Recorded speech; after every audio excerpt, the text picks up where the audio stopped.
नमस्ते दोस्तों, कैसे हैं आप सब। उम्मीद करती हूँ आप सब ठीक होंगे, अच्छे से होंगे। फ्रेंड, आज फिर मैं आ गई हूँ नई रीडिंग देकर। फ्रेंड, आज हम देखेंगे कि आपको इस रिश्ते से मूव ऑन कर लेना चाहिए या फिर इस रिश्ते पे बिलीव करना चाहिए, टिके रहना चाहिए। तो चलिए देखते हैं। आपको बता दूँ, सभी साइंस के लिए है, टाइमलेस है, तो आप जब भी चाहें इस वीडियो को देख सकते हैं। तो चलिए शुरू करते हैं। प्लीज़ एंजल्स गाइड करें, क्या मेरे व्यूअर्स को इस रिश्ते में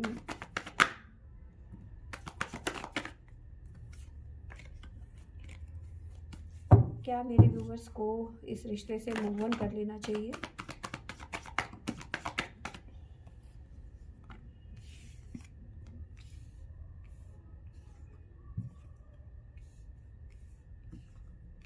तो हमारे पास है queen of suit, the strength, 5 of suits,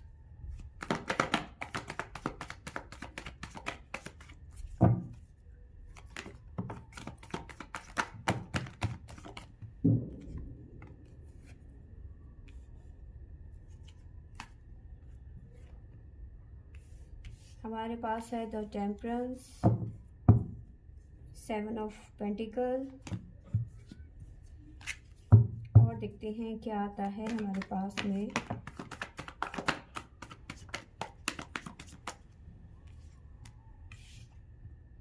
the hermit, the empress, the lovers, queen of wands, और है हमारे पास 7 ऑफ सोर्ड्स। यहाँ पे 5 ऑफ सोर्ड्स है और सोर्ड्स की एनर्जी यहाँ पे मुझे ज़्यादा नज़र आ रही है। बॉटम से हमारे पास है 9 ऑफ पेंटिकल। तो चलिए देखते हैं कि आपको इस रिश्ते में टिके रहना चाहिए या मूव ऑन कर लेना चाहिए। तो सबसे पहले आपको साइन बताती हूँ। हमारे पास में है लियो है हमारे पास में, और है हमारे पास में लिब्रा, वर्गो, साथ में है जेमिनी, और है हमारे पास स्कॉर्पियो। तो ये साइन नज़र आ रहे हैं। हाँ, हमारे पास सजिटेरियस भी है। तो चलिए सबसे पहले तो मैं आपको बता दूं कि देखिए, इस रिश्ते में सबसे पहले तो मुझे यहाँ पे एंगर इशू बहुत ज़्यादा नज़र आ रहा है। ठीक है, आप दोनों की ही लाइफ में ना आप कम हो ना आपके पर्सन कम है, तो यहाँ पे इक्वल है। एंगर इशू कहीं ना कहीं दोनों में ही नज़र आ रहा है, लेकिन बाद में आपको समझ में आता है। मतलब आप लड़ाई करते हैं, झगड़ा करते हैं, लेकिन उसके बावजूद भी चीज़ों को ठीक करने की कोशिश करते हैं। कहीं ना कहीं लड़ाई झगड़े की, मतलब लड़ाई झगड़ा होता है आप लोगों के बीच में बिना वजह, जिसका कोई लॉजिक नहीं होता, कोई वजह नहीं होती है, बस झगड़ा करना है तो करना है। उसके बाद आप दोनों को रियलाइज़ होता है कि चीज़ें हम खुद ख़राब कर रहे हैं, या चलो ठीक है बात कर लेते हैं। तो आप चीज़ों को बैलेंस करने की कोशिश करते हैं, ठीक करने की कोशिश करते हैं। ठीक है, पूरी भरपूर मेहनत करते हैं रिश्ते में बने रहने के लिए। ये दोनों की एनर्जी यहाँ पे मैं बता रही हूँ। ठीक है, एक दूसरे को बहुत ज़्यादा मैनिफेस्ट भी करते हैं। अकेले नहीं रह सकते, चाहे कितना भी झगड़ा हो जाए, चाहे कुछ भी हो जाए। आप दोनों को लगता है कि सामने वाला, आपको लगता है कि आपके पर्सन कहीं ना कहीं सेल्फिश हो रहे हैं, आपके पर्सन को लगता है कि आप सेल्फिश हो रहे हो, उसके बावजूद भी दोनों को यहाँ दूसरे से प्यार नज़र आ रहा है।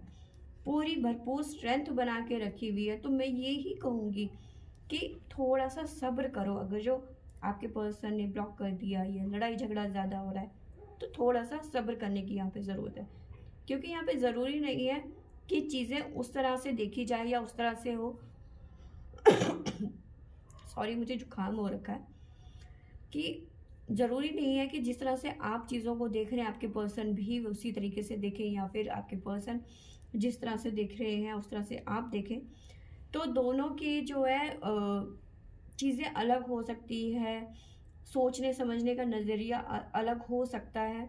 तो कभी कभार होता है कि पर्सन पार्टनर के बीच में टकराव हो जाते हैं, लेकिन ये टकराव आप दोनों की सिचुएशन में ऐसी है कि ज़्यादा बढ़ जाती है। तो उसे कभी कभी नज़रअंदाज कर लेना चाहिए, इसी में समझदारी है।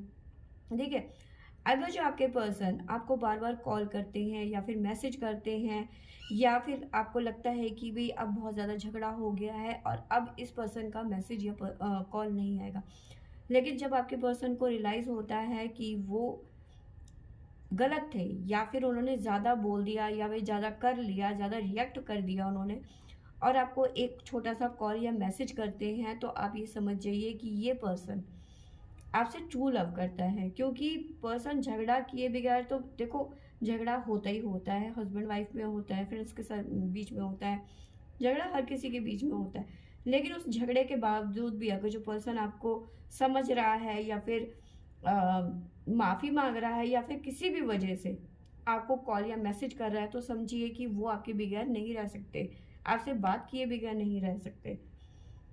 तो कहीं ना कहीं मैं ये कहूँगी कि हाँ, थोड़ा सा समझने की ज़रूरत है। रिलेशन में समझदारी सबसे ज़्यादा ज़रूरी है। तो थोड़ा सा वेट कीजिए। अगर आपके पर्सन ने ब्लॉक कर रखा है या बात नहीं कर रहे, तो थोड़ा सा उन्हें समय दीजिए। तो यहाँ पे समय का ही सारा खेल यहाँ पे है। तो थोड़ा सा सब्र, पेशेंस यहाँ पे बहुत ज़्यादा ज़रूरी है। Thank you for watching.